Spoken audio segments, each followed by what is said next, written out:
All right, what is going on, everybody? Welcome back to another day of SaberSim's DFS office hours. It is Friday, January 20th of 2023. Got a 9-game NBA slate on tap. For those of you in the golf streets, good luck in all of your round 2 showdowns today. And also, we have a 2-game hockey slate and looking ahead to football starting tomorrow. So, it should be a fun day. Should be plenty to talk about. For those of you who are new here, welcome. My name is Andrew. I'm one of the coaches over here at SaberSim. This is a show where we go over how to use the SaberSim app, answer any and all DFS related questions that come in the office hours channel over in our Discord server or live here in the YouTube chat. If you're just tuning in, have questions, throw them in the live YouTube chat. We will get to all the questions before the end of the show. If you are over in the Discord, have a question throughout the day, throw it in the office hours channel. That is where all of the questions for the show come in. We try to build up a queue of questions to keep us busy as people tune in, as people ask live questions. If you're not in the Discord, there's a link in the description below to get joined up. Highly recommend it. As always, a great environment and great space to be. Participating, playing DFS night in, night out. A lot of sharp conversations happening over there each and every day. But that being said, going to get SaberSim pulled up here, and we are going to get going. Our first question came in yesterday from Latman or Lotman. Let me know if I'm pronouncing that incorrectly or correctly. And the question was, will the late swap on SaberSim Beta always force in a swap when there is one available? Example, 10 NBA lineups with Naz Reid at utility. From an original build, I go to run late swap for those 10 lineups with the same slider settings as original build. Naz is the only player whose game hasn't locked yet.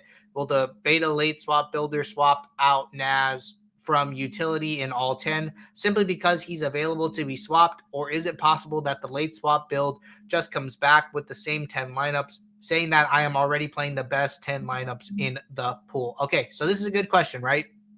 Lotman is specifically referring to beta late swap here.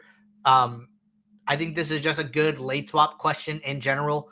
For those of you who are unaware, we have a beta version of SaberSim where you can build pools of lineups. We are hoping to push that to the regular app really soon here, probably by the end of the month. Fingers crossed on that, but hopefully more news to come out on that next week. But for the time being, we're just going to talk about, late swap in general here. So the way late swap works, right? Really similar to the way you run a regular build. We are going to, toggle on this late swap toggle once a slate locks, right? So tonight, 7 p.m. Eastern, this late swap toggle automatically going to be on. What is going to happen? We are still going to build your lineups the same exact way, right? We are still going to bucket the sims. We are still going to look at your slider settings, and we are still going to use any and all changes you make in the home screen. So new sims, you adjust ownership, you set min and max exposures, throughout the night. That will all be taken into account for every build that you run, right? So just because, in this example, Naz is able to be swapped does not mean we are going to swap him. The builder is not going to swap for the sake of swapping. What it is going to do is it is going to pull a random set of sims out. And if Naz is the best available center in all of those 10 sims, then he is going to remain in your lineups. If there are some sims where, I don't know who was on the slate last night, and Claxton is the better center than Naz, then Claxton will go into some of those lineups for the set of sims where Claxton was a better choice and still met the salary and positional restriction requirements. So the builder is always going to give you the best players, best based on, the group of sims that it pulls, but that does not mean that your lineups will always stay the same or they will always change. It is always based on whatever set of sims that you get. But really good question there, Lotman. Wanted to make sure, everybody kind of heard that. And in case anybody else had that question, was interested in that topic. All right. Next question here from Neil. Neil said, I watched Jordan's video on using min uniques. He said he likes to increase the number of unique players as high as it can go while keeping his lineups within about the top 25% of his total lineup pool. I've always considered my full pool of lineups viable if I allow min uniques to get me exposure to the lowest lineups in my pool. Am I sacrificing too much expected value? Neil, this is a really good question. I think if I were to talk to Jordan today about this video, he might have some different thoughts on it. I think that's really like the key thing, right? Are you treating every lineup in your pool as viable? And, are you comfortable playing every lineup in your pool? For me personally, I go through a slate, I make adjustments, and I really try and make all of my pools viable to me specifically, right? I am doing things that are research based and adjusting players, and I might have like a default filter, all you might have a lineup rule, like all of those type of things are basically you trying to make your pool of lineups more viable where you are comfortable playing all of them. I think that, another thing you can do is that maybe, you don't want to make an adjustment, as many adjustments to kind of, what's the word I'm looking for?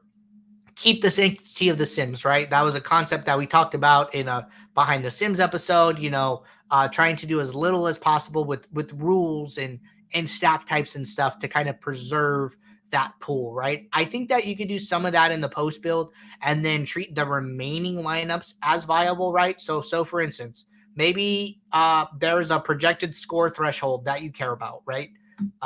So what I could do is I could come in here and I could hide lineups where with using the lineup filters where a projected score is less than 250, right? Or let's say 255. Okay, so we got rid of 28 lineups. So now those 28 lineups are in the trash, and I am very comfortable knowing that I have 472 lineups left. Like I am fine playing the rest of these lineups, right? That's one way to do it. Maybe another way would be to, maybe you don't want to play any 5 stacks, right? So what you would do is like you would set up the lineups that you don't want to play in the post build is basically what I'm getting at. So you can do that 2 ways. You could come in here, you can say, max exposure of 0, and it'll make sure that none of these lineups get chosen, and you just hit apply.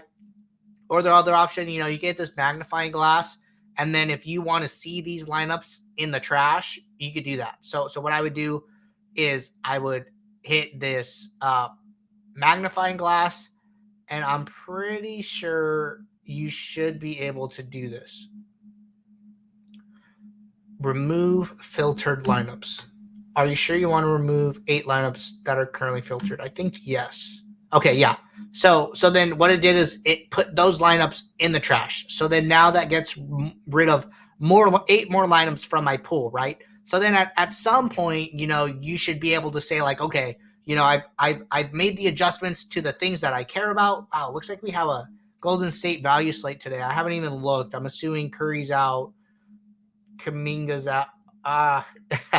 This is getting me interested in today's slate. I'm just taking a quick peek at who. Oh, Clay's out, Draymond's out, Steph Curry is out. Is Andrew Wiggins out? No, Wiggins is in. Poole is in.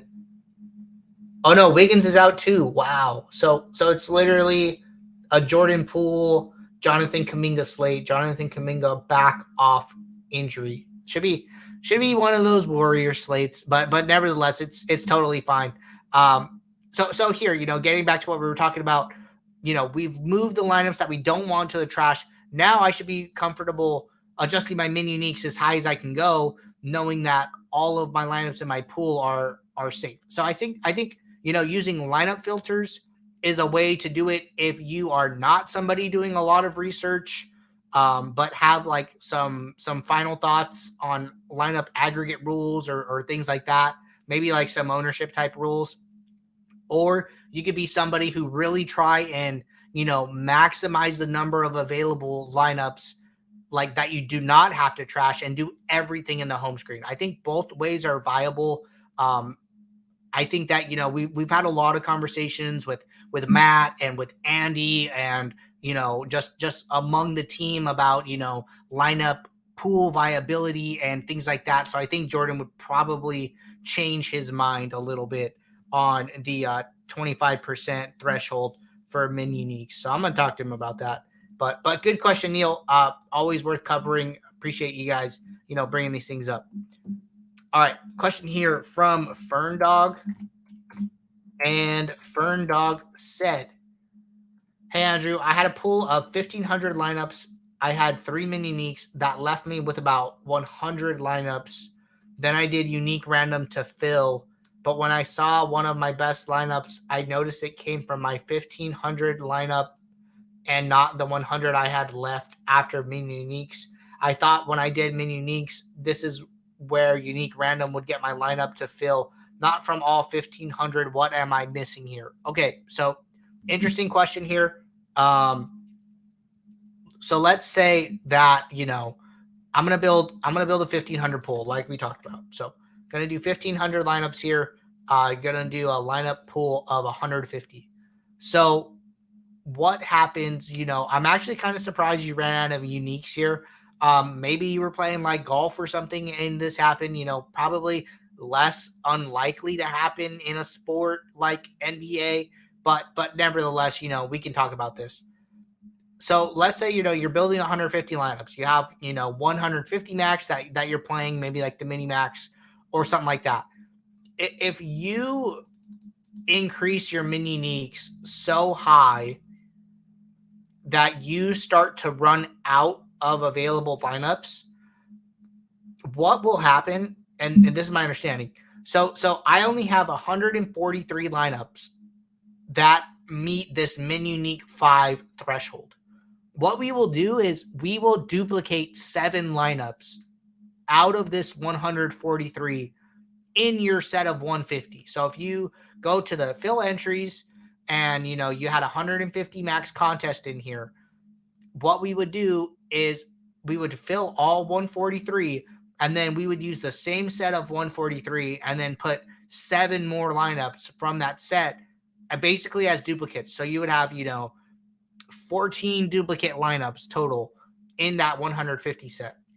If this ever happens to you, if you run out of lineups, I would always take a step back. So, I would change my min uniques back to 4, down from 5. That way I do have 150 unique lineups. So I think that goes, for any set, whatever number of lineups that you want.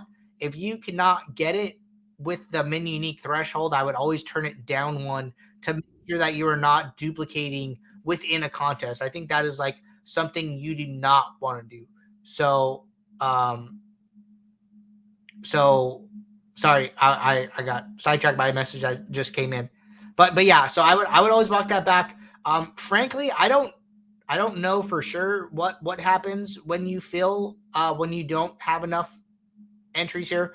Like I said, I think it duplicates. It could be something else went wrong. Who was this? Ferndog, if you see this happen again, what I would do is I would just go up to the settings and I would use the report a problem link and, write us a brief description of what you experienced or what you noticed. And that will help us solve that. That is not a situation that comes up often. So, could something buggy be happening there? Like, yes, definitely. So I would try that out and let me know if that answers your question or if you have any more questions there. But good one there. Kind of a strange situation. All right, scrolling down here. Had a question from Marky Mark. Marky Mark said, "Does a no more than 3 players from the same team a recommended setting to use with FanDuel NBA?" Good question, Marky Mark. So I'm going to say yes. I get where you're coming from. On DraftKings, you have 8 roster positions, but on FanDuel, you have 9. So you're kind of saying like, hey, they have more roster positions. Is it a little different, right? That makes a lot of intuitive sense, right? Similar to like baseball, where you get 5 stack on DraftKings, but you can only 4-stack on FanDuel. So definitely get where the question's coming from. The premise of that, heuristic is that there are only so many fantasy points a team is predicted for, that only, on a typical, quote unquote, typical slate, that only so many players can absorb those fantasy points in a given night, right? I think tonight is, a exception. We talk about exceptions to the rule a lot. This is why I like to handle it in the post build. You get a Warriors value slate. Like I very much think you could play 4 Warriors tonight and have a very viable lineup to take down a GPP. So that's why I like to handle it in the post build. But, I think the rule in general is safe on FanDuel or DraftKings. It is more of a total fantasy point per team premise, as opposed to only viable on one site versus another. So try and think about it like that. But let me know if you have any follow-up. All right, question here from Studewood. Studewood said, Andrew, we had a text thread with notes I was using. Did you delete that? I can't find the information you gave me anymore. So definitely did not delete it. If you are in a channel, and I'm pretty sure what you could do is, so let me just put this on the screen. Hold on. Let me get my Discord over here, and let me get my screen up, and we could talk about this. So if anybody's has some notes or anything that they ever want to reference in the Discord, what you could do is up here at the top, there is a threads bar. So if I were to click this would be all the threads that I participate in. Studewood, you should have something similar with threads that you participate in. So all I would do is I would hit this threads thing and see if you can find one where you and I discussed it, and go from there. So that should be the solution to your problem. So I would try that out, and let me know if you can't find it. It's possible I can find it for you. I just don't know which exact one you're talking about. So if you're talking about the one with the group rules, I just tagged you in that one. So let me know if that's the one. But I would check out that threads thing and see if you can find it. And then if you can't, just tag me and I'll help you out. But all right, that was our last question in the Discord. Gonna hop over to YouTube chat here. Have a question from Demetrius. When the cores or heat maps are posted, how can I add them without having to click on each name? I see the stars, but when I lock them, some of them do not appear in my lineups. Okay, so Demetrius, if you are having an issue where you are doing it the correct way and you believe it is not working, please send us a report a problem link. That will go to the support team, and we will be able to troubleshoot it from there. So it sounds, the way you're describing it is I see the stars, I lock them, but then some of them do not appear in my lineups. That definitely sounds like a bug, it's not working correctly. So if you were to send us a link, we could troubleshoot that, and that would go to the support team. So I encourage you to please do that and help us help you. All right, question from Franklin. What's up, Andrew? I've been having a hard time getting my lineups in fast. I have to copy and paste, which is taking too much time. Can you show your steps to loading your entries? Thanks. Okay, so you're saying copy and paste. What I think you're doing is you're hitting this download lineups button. If you hit this button, this is just going to give you a raw lineups file with positions and player IDs, and then you would have to copy and paste that into your CSV, your blank CSV. We do that automatically for you through this fill entries tab. So what I would do is that, I would build my lineups, make whatever adjustments I want. I would hit save, or I don't even think you have to hit save. You can hit this fill entries from here. If you hit this download template file from DraftKings, it will go and grab your CSV for your entries, download it automatically. All you have to do is you just drag and drop it into this field, and then your CSV will go into SaberSim. SaberSim will read the CSV and then display the contests that you have available. And then from there, you can fill those you could fill those lineups into the contest. So let me see. I'm not registered for anything right now. Let me see if I can just enter something and demo this for you. If you guys are ever having issues like this, let me pull up my screen here. I'm gonna enter the contests and still do the demo for you. But I just want to show this. If you're ever having issues with anything like that, what you can do is go over the settings, go over to help. This is going to pull up our help docs. I would scroll down to this frequently asked questions. You can hit this view more. And then in this search bar, I would just type fill entries probably. And then this is a demo how to fill your entries. And then this is Jordan walking through the entry editor and how to use it. So Franklin, I would check out this video. But since you are here watching, I am going to do the demo for you. But just for in general, this is a great resource for any like basic applications of the software, not so much for like game theory stuff, but like how-to videos. We do a good job of keeping these up to date and making sure that those are all accurate with any app improvements. So for any how-to stuff, that is the place that I would go. I am going to enter a contest really quickly here and do a demo. So let me just enter this free contest here. Got that loaded up. All right. So I just entered one contest on my phone, reserved it, right? What I'm going to do, go into this build. I'm going to change my number of lineups here to 1. And what happens if I hit this download lineups, right? It's going to download. I'm going to open it. And then what it's going to look like is this. It's just going to be positions, and then it's going to be player IDs. So you would have to copy and paste this lineup of player IDs into your CSV, right? We do not want to do that. It's going to take too long. So I'm going to go to this fill entries. I'm going to hit download, and then it's going to download my entries file. I'm going to drag and drop it here. Now it is showing the contest that I just entered, right? So from here, all I can do is I have the lineup set that I'm building with where I have one entry, and then I'm going to hit fill. That lineup is going to go into my CSV. I'm going to hit download. And then now this lineup file, this CSV file, I don't even have to open it. I could just go straight to DraftKings and upload it. But as we can see, the contest name is here. The entry ID is here. My lineup is now here. So this is what the CSV version looks like. You don't even have to download it. So, what I recommend is you can hit this side arrow, download and open DraftKings. It'll take you straight to the screen where you have to upload it. And then you could just upload that right to your, right to the site without any copy and pasting needed. So try that out, Frank, and let me know if you have any more questions about it. All right. Scrolling down here, question from Neil. Does it make more sense to set stacking rules pre-build if I'm treating my whole pool as viable? Neil, I would say yes. My intuition says that, if you want to make sure that you have more viable lineups, I guess that's the trade-off, right? So we kind of talked about this a little bit earlier.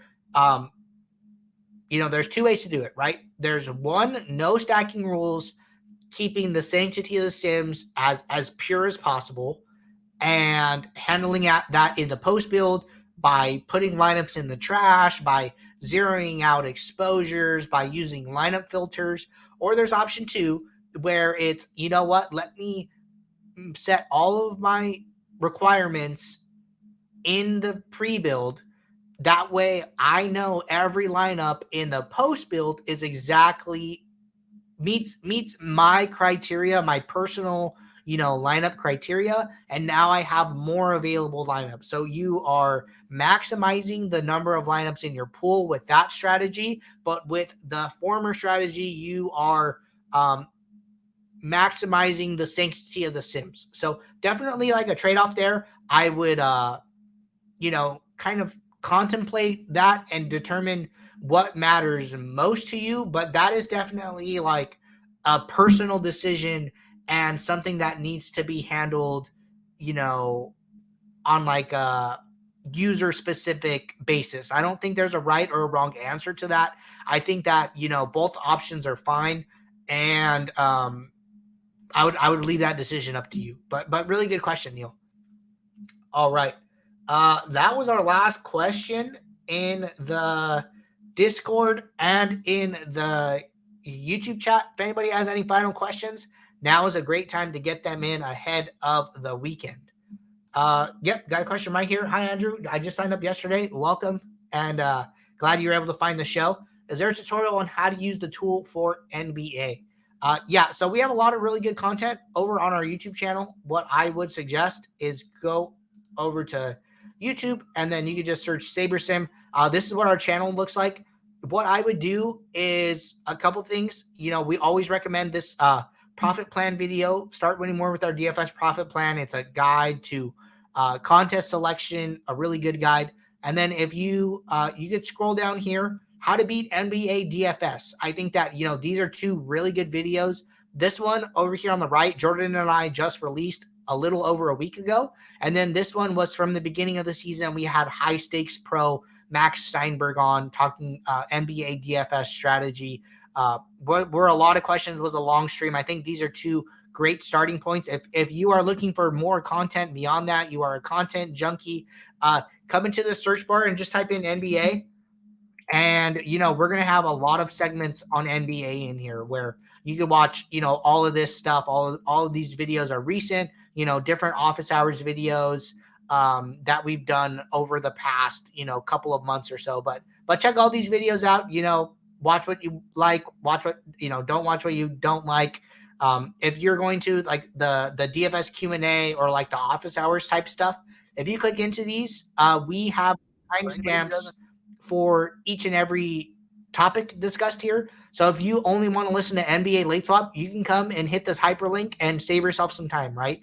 We only want you to listen to what you need and, you know, not listen to what you don't need, right? Trying to save you guys time, trying to make it as easy to consume the content as possible. But that is where I would start. And, you know, you can ask questions here Monday through Friday, 2 p.m. Eastern. We do this show. So this is a great place to be and to ask questions. So happy you are on, and I wish good luck to you over the weekend. All right. Pulling SaberSim back up here, and got another question from Frank.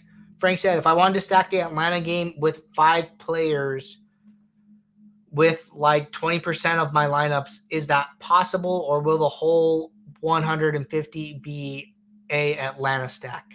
Okay. So, Frank, you are saying that you want to stack 5 players from Atlanta. Frankly, I think that is a lot. I'm actually would probably advise against that. You know, I think if you were to run a test build, you know, using SaberSim and see how often, you know, Atlanta 5 stacks were coming up, it would probably be very little.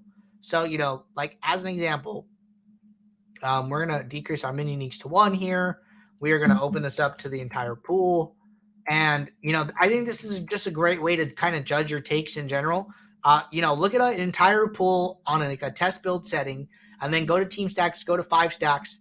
You know, we barely even have 1 Golden State 5 stack, and they are, you know, a huge, you know, value spot tonight. Okay, so Frank commented, said for a game stack, like 3 from Atlanta and 2 from New York. Oh, okay. Gotcha. I was like, wow, 5 on Atlanta. That's kind of a lot. But you know, game stack, you know, probably a little different there, right? And yeah, we're seeing, you know, 11% of our stacks, our game stacks are New York, Atlanta. So nothing wrong with like a game stack in that scenario. What I would do is if you wanted to set a rule, it would apply to all of your lineups. So there's no way to say, you know, apply X rule to, you know, Y% of my pool. It's either going to be like an all or nothing type thing.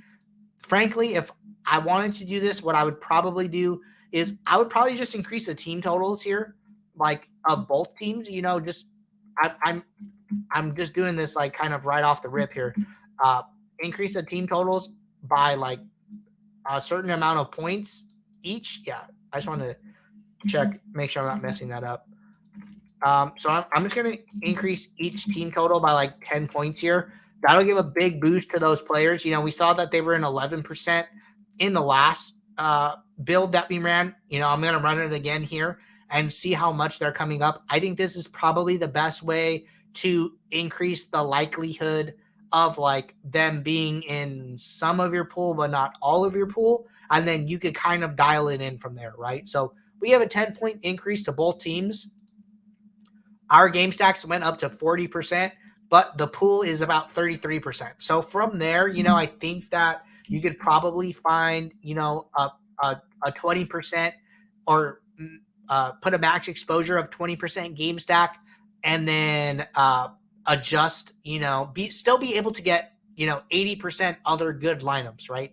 So I think that's kind of the point that I'm trying to make is like, adjust the team totals, find it to where you have enough good lineups in your pool or like a healthy number of them, but, enough other lineups to fill up the rest of your 150. So, Frank, that's what I would try. Mess around with it, try different values, try 5-point increases, 10-point increases, whatever, kind of dial that in. But I think that is probably the most organic way of doing it because one, you're not forcing it, two, you're just, increasing the scoring environment for the game overall.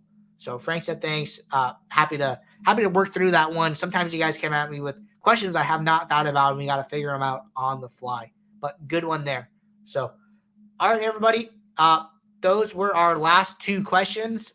We will be right back Monday for our show on January 23rd.